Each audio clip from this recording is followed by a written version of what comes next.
Hello and welcome to the Blue Mouse Knits channel. Have you ever heard the terms continental or English knitting before? Today I'm going to show and explain the difference between the two methods of knitting. And you may have also heard this referred to as pickers and throwers. So this basically just refers to how you hold the yarn and how you knit a stitch with that yarn. So I am a continental knitter. I hold the yarn in my left hand and I do what's called picking when I knit.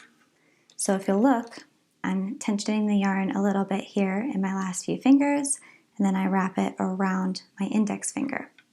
So that is how I tension yarn as a continental knitter. There's tons of different ways that people do it. It's kind of a preferential thing, but this is just how I do it. And when I go to knit, let's say I want to go in and knit this stitch, I'm going to do what's called picking. So I place the yarn over my needle and pull through, and that is how you do a picking knit stitch. Now an English knitter would usually tension the yarn in their right hand, and they also have many different ways of doing it. I'm not an experienced English knitter, so there's lots of different ways that you can hold it and tension it around in your right hand. But when you go in to knit this stitch, people throw it. So they bring it around and they throw it and then they knit it. So the biggest difference is just what hand you hold your yarn in when you're working with knitting. So continental again is left hand and English is right hand. So continental pickers, English throwers. So again, I'm not very good at working English style, but they do something to this effect where they throw it and they knit it.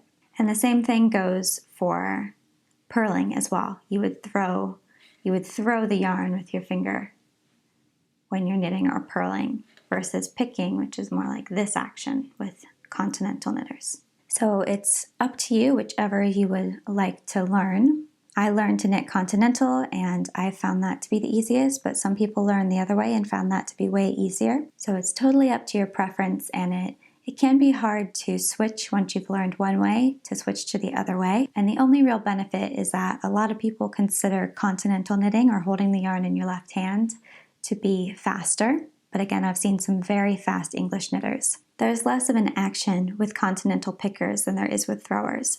And that's why a lot of people consider it to be faster, because when I go to knit this stitch, I just have to do that one quick motion. Whereas if I'm an English thrower, I have to go in, I have to bring my yarn around, and that just takes a little bit more time. It's not a big difference, but if you're thinking of knitting an entire sweater, that little bit of time will add up throughout your entire project. In all of my tutorials, I show it continental way because I never learned to knit English, but there are a lot of different tutorials online for each way. I hope you guys found that helpful. If you have any questions, please ask me them in the comments and I will try and get to them as quickly as I can. And if you want to see more videos like this, tutorials, podcasts, and topical videos, please like and subscribe for more.